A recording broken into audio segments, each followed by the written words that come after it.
और इसी बात का बड़ा आदमी कौन है? उसके घर कोई आता ही नहीं है। सुबह बाई घंटी बजाती है, शाम को दूध वाला, बीच में कोई आता ही नहीं है। मेरे पिताजी मेरे घर आते हैं तो वो लोगों से कहते हैं, बड़े खुश होते हैं, कहते हैं यार ये आदमी ठीक है, इसके यहाँ 10 आदमी चाय पीते हैं, 20 आदमी खाना खाते हैं, 5 आदमी सोते रहते हैं, ये ठीक है। मैं जोशी जी से असहमत हूं जो कह रहे हैं कि पहले शिक्षा लाइए। शिक्षा तो लाई है, लेकिन हिंदुस्तान की दुनिया की जितनी समस्याएं हैं वो किसने पैदा करी? आइए, शिक्षित लिखते हैं, अशिक्षित लिखते हैं और समस्या लिखते हैं। आइए, पहली समस्या बेरोजगारी, किसने पैदा करी भाई? शिक्षित लोगों ने क्या अशिक्षित लोगों ने? शिक्षित लोगों ने। गांव में सबके पास रोजगार था, गांव में सब लोगों के पास कुछ ना कुछ काम था। लकड़ी वाले के पास लकड़ी का काम था, जूते वाले के पास जूते का काम था, लोहे वाले के पास लोहे का काम था। सब एक दूसरे को भोजन दे रहे थे, सब एक दूसरे को अन्न दे रहे थे, सबका काम चल रहा था। आपने सुना गांव में कोई भूखा मर गया? नहीं मरा। ये शिक्षित लोगों ने पैदा की। प्रदूषण किसने पैदा किया? गांव में प्रदूषण देखा कभी? किसने पैदा किया? शिक्षित लोगों ने। इससे क्या तय होता है कि शिक्षा आपको कार दे सकती है, लेकिन लर्निंग आपको संस्कार दे सकती है। आपको तय करना है कि बिना संस्कार की कार लेनी है कि संस्कार सहित कार लेनी है। अधिकतम पूरी लड़ाई बिना संस्कार की कार लेने की है। यही कारण है कि हमने इस जीवन को कष्ट का साधन बना दिया है। दूध में यूरिया मिलाया जा रहा है।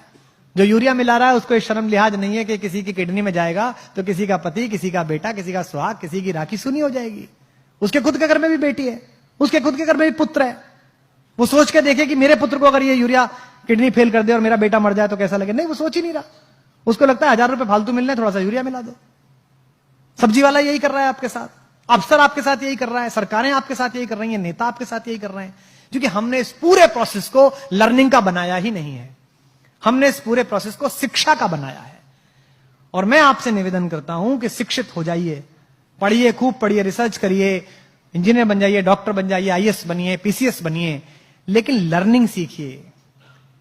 कोई नासा नहीं गए थे वो गांव के लोग जो गौरैया को धूल में लेटते हुए बता देते थे कि आज पछुआ के साथ बादल आएंगे।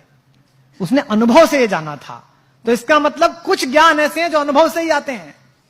महिलाएं बैठी हैं, मातृशक्ति बैठी हैं, मातृशक्ति इस नगर का प्रतिनिधित्व करती हैं। लोग कहते हैं ना बच्चा पैदा हुआ, बच्चा पैदा नहीं हुआ, बच्चे के साथ एक और चीज पैदा हुई, मां पैदा हुई। उससे पहले वो भाभी थी, बेटी थी, बहन थी, मां नहीं थी। अब वो मां पैदा हुई है। मेरी पत्नी मेरी बेटी को डांटते हुए अक्सर कहती है, तू बनेगी ना मां तब पूछूंगी तुझसे। उसको लगता है खराब बात है। अरे ये सही बात है, क्योंकि उससे पहले वो सिर्फ बेटी थी, सिर्फ वो पत्नी थी, सिर्फ वो बहन थी।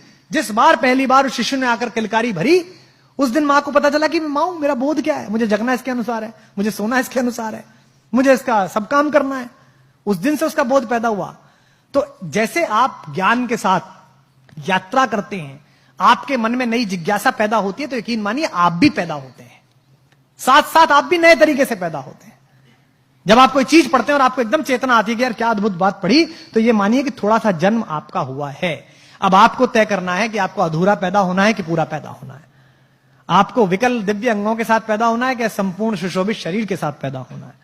इसलिए पढ़िएगा तो ये सोच के मत पढ़िएगा कि ये पास करना है, ये सोच के पढ़िएगा कि मुझे ये जानना है, ये मेरी इच्छा है, ये मैं जानना चाहता हूं। अधिकांशतः हम जो पढ़ रहे हैं, हम ये पढ़ रहे हैं कि ये इतना है, इसको ऐसे करने से ऐसे हो जाएगा। इससे जीवन आगे नहीं जाएगा।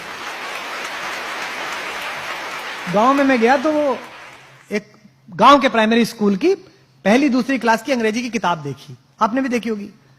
उसमें लिखा हुआ था जी फॉर जेंटलमैन। तो सामने कुछ चीजें बनी रहती है ना, अम्ब्रेला बना हुआ है ना, बना रहता है सब। बी फॉर बैलून, तो बैलून बना हुआ है। तो जी फॉर गर्ल एंड जेंटलमैन, तो एक लड़की बनी हुई और जेंटलमैन के नाम पर सूट पहने हुए एक आदमी बैठा हुआ, मतलब खड़ा हुआ, यानी कि जेंटलमैन है। जिसने सूट पहना वो जेंटलमैन है। तो गांव के उस बच्चे को यह लगता होगा कि ये जो धोती कुर्ते में मेरा बाप है,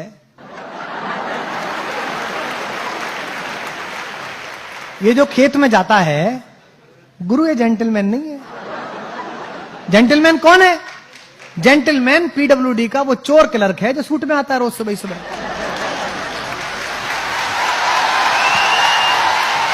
यही तो हुआ।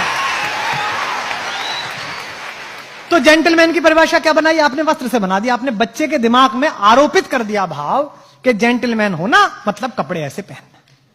हमारी भी ब्रांड के टीम लोग कहते हैं कि ये क्या पहन लेते हो आप। आज ही कह रहा था ये क्या पहन लिया।